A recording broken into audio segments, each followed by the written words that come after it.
উত্তরীয় পরিয়ে দিচ্ছেন আমাদের কই নূর মোহাম্মদ মণ্ডল। আস্তে আস্তে সকলে একটু শান্ত হন। আপনাদের কাছে বিশেষ অনুরোধ, আপনারা একটু শান্ত শিষ্টভাবে আপনারা নিজ নিজ আসন গ্রহণ করুন। আমাদের এই এমডি সিরাজুল হক মণ্ডল, যাকে টিভির পর্দায় আপনারা দেখেছেন, যিনি মমতা ব্যানার্জিকে বাঁচিয়েছিলেন, তাহলে মমতা চাইতে মরে যেতেন, সেই সিরাজুল হক মণ্ডল আমার বন্ধু। তিনি প্রায় আমার বাড়িতে আসেন। আমি তাকে বলেছিলাম, ভাইজান আসছেন, আজকে আসবেন নাকি? চলে এসছেন, আবেগে চলে এসছেন। তাকে সম্মান জানানো আমাদের দায়িত্ব।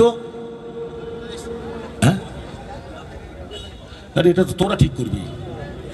তাকে আমাদের উত্তরীয় পরে বরণ করছে আমাদের বেড়াবেড়ি অঞ্চলের সম্পাদক নূর মোহাম্মদ মণ্ডল। করতালি দিয়ে অভিনন্দিত জানুন। ব্যাসটা পড়িয়ে দাও।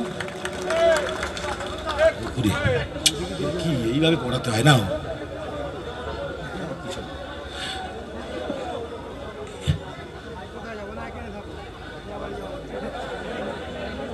দাদা আমাদের দলে জয়েন করেননি, এটা ঘটনা, কিন্তু দাদা আমাদের সাথে আছেন। বাকিটা ইতিহাস। ফুলের তোড়াটা তুলে দিচ্ছেন আসগার আলী। সেরুল ভাই ফুলের তোড়াটা নাও।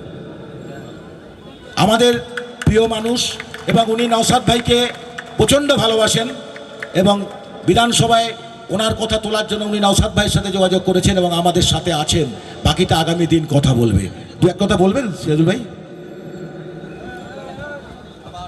হ্যালো হ্যালো, বলছি আপনারা বিগত দিনে সবাই দেখেছেন আমাকে টিভির পর্দায়, হয়তো প্রকাশ্যে মঞ্চে কোনো দিন দেখেননি। মানে যে দিদি এখন বর্তমানে মাননীয় মুখ্যমন্ত্রী মমতা ব্যানার্জি, উনি তখন কংগ্রেসের যুবনেত্রী ছিলেন। মানে তখন 21শে জুলাই সচিত্র পরিচয়পত্রের আন্দোলনে উনি রাইটার্স অবরোধের ডাক দিয়েছিলেন। সেই অবরোধে যেখানে এই ঘটনাটা হয়েছিল তার সম্মুখের পাশেই আমি ডিউটিতে ছিলাম।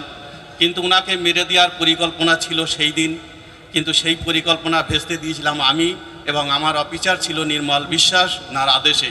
তারপরে আমি বাম সরকারের জনরোষের মুখে পড়ে আমার চাকরি চলে যায়। বিগত দিনে দিদি অনেকবারই মানে ডেকেছে আমাকে। 19 সালে ডেকেছে, 18 সালে ববি হাকিম ডাকলো, 23 সালে নবান্নে ডেকে আমাকে গিফট দিয়েছিল, প্লাস আমার সঙ্গে ফটোও দেখেছেন আপনারা বিগত মানে খবরের কাগজে বা ইসে। তারপরে আমাকে প্রতিশ্রুতি দিয়েছিল যে আমার চাকরিটা ফিরিয়ে দেবে, কিন্তু এখনও উনি রিটার্ন করেনি, যার ফলে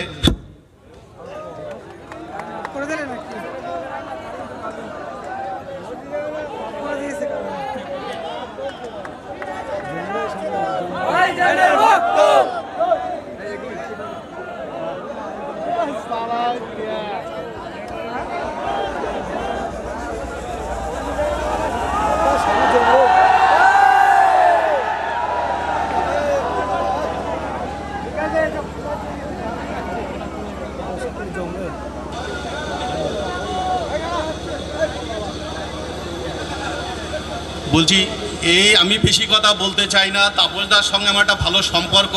আমি তাপসদার কাছে মাঝে মধ্যেই আসি বা ফোনে কথা হয় আমার।